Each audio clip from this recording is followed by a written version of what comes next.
Jadi Alkitab sudah tidak salah itu, sudah mengatakan begitu. Nah, yang perlu digarisbawahi itu apakah pendeta ini membaca gitu loh, membaca Alkitab gitu, kok sampai berani. Bagaimana dengan ayat-ayat yang tadi juga ditampilkan Rogea itu tadi, gitu loh. Nah, kalau khusus yang di sini, saya juga bisa membedakan itu. Katolik sungguh-sungguh komprehensif kalau melihat ayat, membaca ayat itu. Jadi dari Kejadian sampai Wahyu, Kejadian sampai Wahyu. Ini bukan orang-orang kita. Kalau pribadi kita mungkin bisa berbeda-beda mungkin. Tapi itu kan magisterium dari gereja, gitu. Ya boleh dibilang kolegial lah ya. Dibanding dengan pribadi-pribadi ya sudah beda, gitu. Makanya di sini ini kadang-kadang, halo Bro ya, suara saya ada? Iya, ada. Ya, makanya di sini ini yang membedakan ini. Kalau mereka kan jadi magisterium sendiri-sendiri, pribadi sendiri-sendiri. Itu aja, Bro Gia. Iya, Paman RK. Silakan dilanjut, teman-teman. Iya, Paman RK tadi belum selesai bicara. Silakan, Paman. Ya. Udah ngeblank. Jadi maksud saya begini tadi yang sama Paman Black Tiger itu, karena kepotong-potong ya mungkin kurang jelas. Kalau misi gereja Katolik itu di dunia ini sebenarnya itu melayani manusia itu supaya manusia itu benar-benar menjadi manusia. Tetapi kalau sudah menjadi anggota jemaat itu ya panggilan kudus. Ya, menjadi orang Katolik itu sebenarnya kan panggilan untuk menjadi orang kudus sebenarnya. Makanya di dalam gereja itu ada sarana-sarana untuk menuju ke sana yang kita sebut dengan sakramen itu. Ketika kita jatuh, ada sakramen tobat. Bahkan sampai kita mau mati juga disediakan sarana untuk pengudusan itu melalui sakramen minyak suci itu. Jadi kalau ada orang yang mau masuk gereja Katolik itu, kita tidak mendeklarasikan, wah itu karya saya, bisa mengkristenkan orang. Bukan, kita itu selalu mengatakan itu adalah karya Roh Kudus, bukan karya kita. Roh Kuduslah yang menuntun orang mau masuk ke dalam gereja Katolik, bukan kita yang ayo sini. Ayo masuk gereja kami, ayo masuk gereja Katolik. Bukan. Jadi makanya selalu pelayanan gereja Katolik itu ke dalam masyarakat luas ya, itu adalah menerjemahkan isi Alkitab itu ke dalam kehidupan kita sehari-hari. Bukan menghafal. Makanya kita itu bukan umat hafalan, tetapi adalah umat pelaku firman. Firman itu kita implementasikan ke dalam kehidupan kita sehari-hari. Bukan kita menafsirkan kitab suci, lalu melakukan ajaran-ajaran yang bisa saja sesat. Apa yang kita ajarkan itu bisa saja sesat loh. Tetapi bagaimana gereja itu membimbing umatnya itu supaya bisa mengimplementasikan isi-isi Alkitab, kitab suci itu ke dalam kehidupan sehari-hari. Makanya panggilan menjadi orang Katolik itu adalah ya seperti yang saya tadi itu, panggilan untuk menjadi orang kudus. Memang susah. Kita akui memang susah, menjadi orang Katolik itu sangat susah. Tetapi yakinlah, ada tokoh-tokoh dari abad pertama sampai bahkan mungkin sampai abad-abad sekarang ini, tokoh-tokoh Katolik itu yang bisa mengimplementasikan kitab suci itu di dalam kehidupan sehari-hari ini tidak pernah putus. Nggak usah jauh-jauh, di abad-abad modern ini kita bisa melihat Ibu Teresia dari Kalkuta. Ada paus kita Santo Yohanes Paulus II dan paus kita yang sekarang. Coba, bagaimana rendah hatinya paus kita itu berkunjung ke suatu negara untuk mendamaikan dunia ini. Ada nggak tokoh-tokoh agama lain yang bisa yang sampai melakukan itu, merendahkan dirinya untuk bisa mendamaikan dunia ini? Coba, hanya ada gereja Katolik satu-satunya di dunia ini, pemimpinnya itu berkeliling dunia untuk mendamaikan dunia ini. Coba lihat, kita lihat ada nggak tokoh agama, pemimpin agama lain yang melakukan itu? Kalau persoalan dunia ini belum damai ya, itu kan urusan terakhir. Tetapi yang penting usaha itu selalu dilakukan oleh gereja Katolik. Gereja Katolik tidak pernah, tidak henti-hentinya menyuarakan perdamaian itu. Makanya seperti yang saya katakan tadi, menjadi Katolik itu memang susah. Tetapi setelah kita menjadi Katolik, nikmatnya luar biasa. Kira-kira demikian, bro. Iya, Paman. Saya tanggapi dulu ya.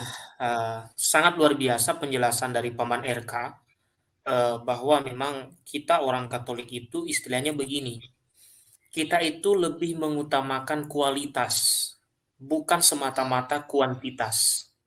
Artinya, gereja Katolik itu tidak sibuk untuk menarik umat dari gereja lain atau dari agama lain supaya dengan terpaksa masuk dalam gereja Katolik. Kita tidak sibuk untuk hal seperti itu. Justru kita sibuk untuk meningkatkan kualitas diri dari umat-umat kita. Saya sangat paham yang dimaksud oleh Paman RK tadi ya, mengenai soal memanusiakan manusia ataupun soal tadi yang juga dipakai kata mengilahikan atau membuat umat yang sudah menjadi Katolik menjadi kudus. Kita punya sarana-sarana dan memanusiakan manusia itu kita bisa melihat dengan berbagai cara, paman-paman semua. Beberapa keuskupan, beberapa universitas Katolik itu membantu orang-orang tertentu yang kurang mampu ya. Ini sebagai contoh saja supaya bisa menempuh pendidikan. Nah, ini kan memanusiakan manusia dalam konteks pendidikan atau dalam konteks kesehatan dengan membangun rumah sakit, membantu orang-orang yang memang mengalami kesulitan, gitu ya. Ya banyak sekali. Seperti tadi pepatah yang saya pakai di siang hari, bukan pepatah sih, tapi kata-kata analogi. Saya tadi mengatakan terlalu luas samudra untuk saya ceritakan isinya apa saja. Kira-kira seperti itulah gereja Katolik. Terlalu luas samudra raya itu untuk saya ceritakan isinya apa saja yang ada di dalam. Ya, kira-kira begitu. Terlalu luas gereja Katolik untuk saya ceritakan apa saja yang sudah dilakukan. Ya. Tapi kalau dalam konteks pertanyaan Paman The Black Tiger tadi, Paman mengatakan gimana pendapat BGS official dengan oknum-oknum yang menamakan diri pendeta, punya istri, punya anak, lalu melayani dan lain sebagainya. Saya melihatnya dalam dua sisi ya. Yang pertama, saya kira selama ini yang saya tahu menjadi pendeta itu profesi. Ya, menjadi pendeta itu adalah profesi. Dengan demikian konsekuensinya pasti punya gaji. Terutama yang ada organisasinya resmi ya, itu pasti ada pusatnya, lalu dari pusat pendeta-pendeta itu mendapat gaji. Itu yang pertama. Dan saya kira yang punya pusat seperti itu sebenarnya tidak terlalu bermasalah untuk memperbanyak umat. Dalam arti, saya berikan contoh, misalnya di Indonesia yang punya organisasi-organisasi yang jelas itu adalah seperti saya sebut mohon maaf HKBP, atau di daerah saya BNKP, ataupun pokoknya yang arus-arus utama itu mereka punya organisasi yang jelas. Dan mereka juga punya gaji. Ini tidak bisa dihindari ya. Mereka punya gaji atau digaji sehingga nanti juga mereka dipindah-pindah ya Bapak Ibu. Misalnya mereka sudah melayani di suatu gereja di wilayah tertentu sudah 5 tahun atau 10 tahun lalu dipindah ke tempat lain. Itu jelas, mereka punya organisasi, mereka punya gaji. Maka untuk gencar untuk mencari umat dengan menjelek-jelekan, itu sangat minim. Sangat minim. Makanya gereja-gereja Protestan arus utama Anda tidak menemukan mereka menghina-hina Katolik, Bapak Ibu. Ini saya harus puji di sini ya. Mereka arus utama, mereka tidak sibuk untuk orang Katolik nyembah Maria, Paus tidak layak menjadi pemimpin ini. Mereka tidak sibuk seperti itu. Kalau tidak percaya, silakan cek misalnya seperti GKI. Cek misalnya channel-channel HKBP atau BNKP atau dari Indonesia bagian timur ada gereja Masehi Injili Minahasa misalnya. Coba cek. Rata-rata mereka tidak ada yang menyinggung kekatolikan. Kenapa? Karena mereka punya organisasi yang jelas dan pendetanya tidak sibuk untuk gimana supaya nih umat saya banyak nih. Supaya juga paling tidak tanda petik pendapatannya nambah. Karena mereka punya organisasi yang mengatur. Berbeda dengan kelompok, saya kira juga orang yang komentar di video ini, dia tidak punya organisasi resmi yang dinaungi PGI. Nah, itulah orang-orang yang kemudian Bapak Ibu atas inisiatif sendiri membuat gereja-gereja, tanda petik ya, membuat di ruko lah, bikin sendiri di rumah lah, atau apa, atau di mana mereka gunakan gedung apa. Nah, ini juga menjadi persoalan nasional nantinya Bapak Ibu ketika muncul orang-orang saudara-saudara kita yang merasa terganggu. Tanda petik terganggu di sini artinya ada juga yang tidak mengikuti aturan pendirian rumah ibadah jadinya. Karena apa?